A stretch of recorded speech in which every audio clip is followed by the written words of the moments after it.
일단 미엔도는 엔도 후에 계속되는 한 가지 증상이 있거나 방사선 사진에 객관적인 징후가 있을 때 다시 재신경 치료를 하는 것을 말하는데요.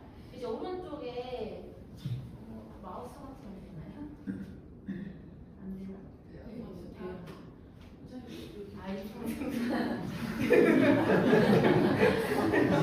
예를 들어서 여기 엔도 그러니까 이제 부적절하게 된 경우도 있고, 이제 치과 의사가 이제 중간에 끝까지 못 찾고 여기를 뚫거나 뭐 여기를 뚫어서 의원적 손상으로도 생기고요. 미싱 캐널이 있는 경우에, 그리고 엔도는 좀 그래도 좀 됐는데 이제 코어가 불량한 경우에도 이렇게 수로 질환들이 생깁니다.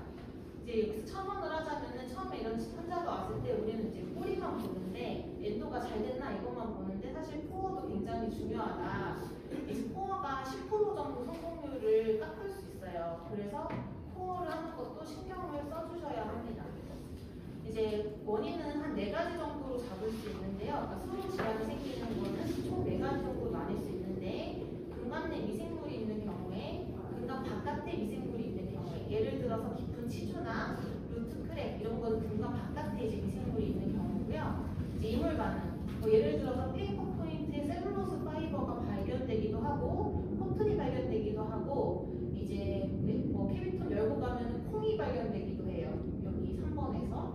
그리고 실러나 GP가 나갔을 때도 반응을 할 수 있는데, 사실 적절한 신경치료와 함께 넘기면 문제를 일으키지 않습니다. 그리고 부적절한 신경치료랑 함께 넘기니까 이게 이물 반응이 일어나면서 문제가 되고, 마지막으로 진성낭이 있어요. 이 진성낭 같은 경우에는 사업 같은 경우인데 염증이어서 무록이 아니고 정말 상피 조직으로 둘러싼 진짜 무록을 말을 해요. 이런 경우에는 조직학적으로 봤을 때 꼬리 바깥에 이렇게 동그랗게 있는 경우를 말을 합니다. 근데 재신경치료로 해결할 수 있는 경우는 1번 근간 내 미생물인 경우에만 해결을 할 수 있고, 나머지 3개로는 재신경치료로는 해결을 할 수가 없어요. 근데 첫 번째 이제 근간 내 미생물인 경우가 뭔데, 이 수로 질환의 95% 이상을 차지하고, 이런 경우에 미엔도를 했을 때 3분의 1 이상이 성공을 합니다. 근데 이게 근간 내 미생물이 있다는 게 첫 신경치료와는 좀 다른 점이에요. 저희가 첫 신경치료를 할 때는 뭐 예를 들어서 이렇게 큰 의식이 있어서 치료를 해봤자 좀 아플 것 같아서 처음부터 신경치료를 하거나, 또 환자가 아프다고 해서 뭐 신경치료를 하는 경우가 있어요. 근데 증상이 없거나 있거나 하는 거는 아직 정상치수이거나 아직 신경염증이 있다는 뜻인데, 그러니까 살아있는 치수라는 뜻이거든요, 아직은. 근데 이제 우리가 신경관 안에 신경만 있는 게 아니고 사실 면역세포들이 다 있기 때문에 세균이 침입을 할 수가 없어요. 그래서 충치가 아무리 커도 치수가 살아있으면 세균은 들어가지 못한다, 치수대로. 한 마리, 두 마리 들어가봤자 대식세포한테 잡아먹힌다. 근데 이제 치아가 이제 죽게 되면은 그제서야 세균들이 치수 안으로 침범을 할 수 있고, 그 다음에 꼬리 바깥에 볼을 녹이면서 병소가 잡히게 됩니다. 근데 이마저도 재신경치료랑은 좀 다른 게, 재신경치료는 이제 그러니까 첫 신경치료를 할 때 괴사된 경우에서도 그러니까 산소를 싫어하는 세균들이 다양하게 존재를 하는데, 재신경치료를 하게 되면은 그 안에는 독종들만 살아남아요. 그러니까 NaOCl 반응을 조금 느리게 하고 뭐 안 먹고 오랫동안 살 수 있는 그런 독종들만 한두 종류만 남기 때문에 신경치료가 그냥 뭐 예전 재료를 제거하는 데 있어서 물리적으로 어려운 것도 있지만 화학적으로도 좀 어렵습니다. 그래서 조금 더 성공률이 이제 첫 신경치료 같은 경우에는 일반 선생님들이 했을 때는 85에서 90% 이상, 그리고 조종과 전문의가 하면 95에서 98% 이상이 나오는데, 재신경치료를 하면은 한 85% 정도, 그러니까 70%에서 85% 정도 좀 떨어지게 됩니다. 저희가 진단을 할 때는 주관적인 정보를 얻고 객관적인 정보를 얻어서 합쳐서 진단을 내리고 치료 계획을 세워야 되는데요. 주관적인 질문은 이제 보통 환자한테 질문을 해서 추측할 수 있는 정보를 얻어야 돼요.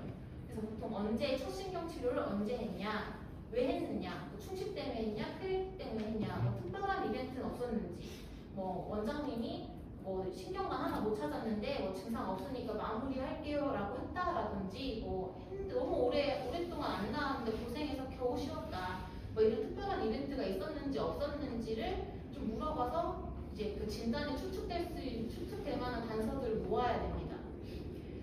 근데 이건 이제 원서를 그냥 복붙을 한 건데 이제 신경치료 바이블이라고 불리는 그 책에서 복붙을 한 거예요. 제가 이제 해석을 해보자면 의심되는 수질환이 있을 때 이런 주관적인 정보를 얻을 때 가장 관심을 두어야 하는 부분은 이전 신경치료에서 무균적인 환경에서 무균적인 테크닉을 이용했는가에 가장 초점을 맞춰서 물어봐야 돼요. 그러니까 예를 들어서 만약 러버댐을 사용하지 않은 경우에는 아무리 엑스레이 신경치료가 기깔하게 잘 되어 있어도 신경과는 오염된 것으로 간주되기 때문에 재신경치료는 거의 무조건 필요하다입니다.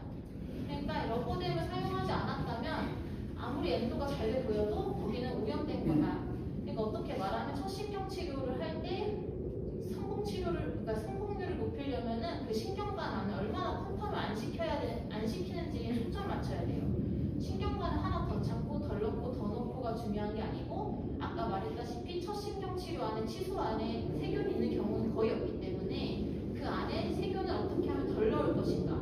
사실 그 이후에 발견되는 세균들은 엔도술식 과정 중에서 넣은 거거든요. 그래서 뭐 주변에 우식이 있으면 없애주고 러버댐도 걸고 불가피하게 뭐 러버댐을 뺄 때는 와동 안에 뭐 알코올솜을 넣어놓는다든지 이런 컨탐을 안 시키게 노력을 해야 되고요. 그걸 한 번 더 강조를 하고 싶습니다. 그래서 그 부분에 대해서 다들 고민을 해보시고 노력해 주셨으면 좋겠고요. 또 이런 주관적인 정보를 얻을 때 중요한 점은 이전 치과 의사에게 환자가 반감을 갖지 않게 하는 게 가장 중요해요. 이전 치과 의사 선생님한테 소송 걸면 안 되잖아요. 그래서 이렇게 뭐 이전 치과 선생님이 이 치아 치료하는데 참 어려웠나 봐요. 이런 식으로 말을 하면서 문제를 우리가 해결할 수 있지 한번 볼까요? 어렵게 생겼네요. 석회화가 심하네요. 제가 많이 써먹는 거는 옛날에 신경치료는 이렇게 했는데 요즘 항문이 달라졌어요. 뭐 이런 식으로 말을 한다든지 해서 환자가 정확하게 그 자기 치아에 대한 상태를 알 수 있게 하면서도 이전 치과 의사에게는 반감을 갖지 않게 하는 게 중요하다라는 것을 말을 할 수 있고요. 이제 객관적인 정보를 얻을 때는 이거는 제일 최근에 한 신경치료를 하나 가지고 재신경치료를 하나 가지고 온 건데 사실 이분이 크랙도 있고 그래서 그러니까 무균적인 환경에서 엔도를 받았다는 생각이 들면 사실 발치를 고지할 수도 있었는데 이분 같은 경우에는 37번이 다른 곳에서 발치 고지를 듣고 오셨어요. 36번은 이제 거기서 마무리를 했는데 37번은 잘 안 낫는다. 그래서 여기서 살리고 싶다 해서 왔는데 이제 37번은 제가 엔도 후에 다 나았지만 1년 후에 다시 잇몸이 부었다는 주소로 왔더니 36번이 이제 문제가 돼서 왔었어요. 이분 같은 경우에는 이전 히스토리를 봤을 때 여기서는 좀 그 무균적인 환경에서는 하지 않았겠다라는 추측이 되니까 리엔트를 하였고 지금은 병소가 완전히 힐링된 모습을 보이고 있습니다. 일단은 이제 그 다음에 객관적인 정보를 얻을 때는 저희가 뭐 통상적으로 하는 시즌, 촉진, 사진, 프루밍, 모빌리티, 엑스레이 등등을 보면서 이제 검진을 해야 되는데 이분도 이제 23년도에 제 앞으로 이제 피코액토미가 잡혀 있어서 들어봤는데 이제 플랩을 열었더니 저렇게 루트 프랙처가 관찰이 되어 있는 경우였어요. 사실 치관에서 치근으로 진행되는 루트 프랙처는 좀 잡아낼 수 있는데 방향이 치근에서 치관으로 진행하는 경우에는 잡아내기가 좀 어려울 수 있거든요. 그래서 저런 경우에는 뼈도 저 크랙 라인에 따라서 녹아 있고 이런 경우에는 이 치료는 성공할 수 없다라고 환자한테 고지를 드렸고 결국 발치를 해야 한다라고 말을 하면서 마무리를 했고요. 결국에 3개월 만에 다시 잇몸이 부어서 오신 모습입니다. 그래서 이런 객관적인 정보를 수집할 때는 재치료가 가능한지를 한번 봐야 돼요. 재신경 치료가 가능한지, 뭐 부러져 있는 뭐 파일이 있다라든지, 뭐 포스트가 있다든지 하면은 재신경 치료는 어렵기 때문에 뭐 수술이나 발치 쪽으로 가야 하고, 당연히 뭐 수복이 불가능하면은 바로 발치로 가야 합니다.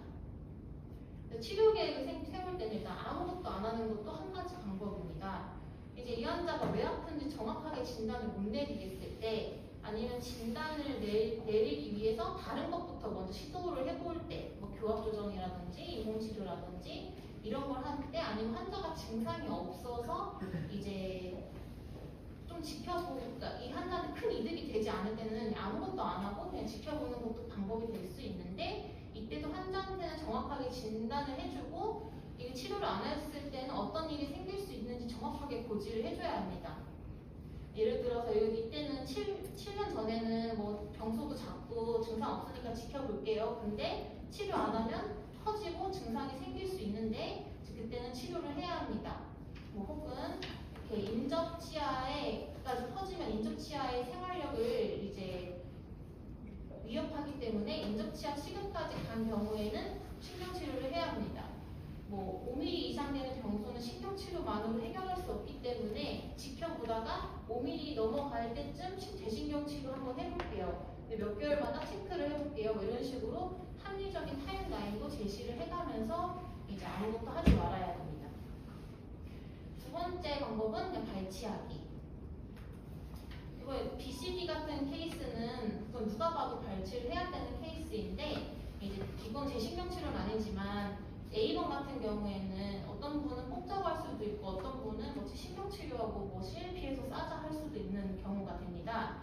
그러니까 이제 재신경치료를 할 건지 수술을 할 건지 발치를 할 건지는 술자의 지식, 경험, 숙련도가 이제 좌우도 하고 비용, 치료기간, 혹은 환자의 선호도, 캐릭터들을 고려해서 치료 계획을 세워야 하고요. 재신경치료는 아까 말씀드렸다시피 근관내 미생물인 경우에 3분의 2 이상은 무조건 맞는다. 근데 이제 외과적 시술이 필요할 때는 예를 들어서 이분도 저희 병원에서 리엔도를 했지만 증상이 나아지지 않아서 의도적 재시술까지 한 케이스인데요. 이런 경우에 이제 리엔도가 필요하지 않았는가? 그러면은 리엔도는 그래도 필요하다라는 점을 말씀드리고, 이분 같은 경우에는 근단부 병소는 다 나았는데 지금 수술 합병증으로 약간 치근이 외흡수되는 경향을 보이고 있는 것 같아요. 그래서 이건 나중에 원장님들이 뽑아주시면 될 것 같아요. 그리고 이제 에피코도 이제 신경치료를 했지만 신경치료가 꽤 잘 됐음에도 불구하고 누공이 사라지지 않아서 이런 에피코를 해서 힐링이 되는 걸 볼 수 있는데, 이런 경우에도 수술만 하면은 59%, 근데 리엔도를 하고 수술을 하면 80%까지 성공률이 올라가기 때문에 이런 경우에도 저신경치료는 필요하다라는 것을 알아두셨으면 좋겠습니다. 제가 생각하는 엔도는 방망이 깎던 노인처럼 해야 성공률이 높아지는 치료입니다. 그래서 되게 사소한 자기만의 쪼들이 모여서 이제 성공률을 높이는데, 뭐 예를 들어서 저 같은 경우에는 그 NAOC의 결정이 식은땀을 막을까봐 마지막 GP를 알코올 성분 닦지 않으면 필링을 못하겠어요. 이제 약간 이런 사소한 팁들이 모여서 성공률을 높인다. 그래서 옆에서 원장님들이 뭐 되게 뭐 하는지 모르겠어도 좀 믿어서 믿고 지켜봐 주시고, 이제 여러분들도 그런 사소한 텀텀을 어떻게 줄일지에 대해서 생각을 하면은 성공률은 높아진다. 이렇게 생각해 주셨으면 좋겠습니다. 감사합니다.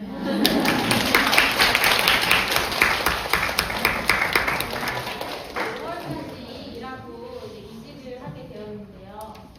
벌써 애를 낳은 다음 달이면 돌이 됩니다. 저도 여기서 오랫동안 일을 하고 싶었는데 아쉽지만 5월까지 일하게 되었고요. 이제 청주를 넘어서서 전국구 치과로 거듭나시길 바랍니다.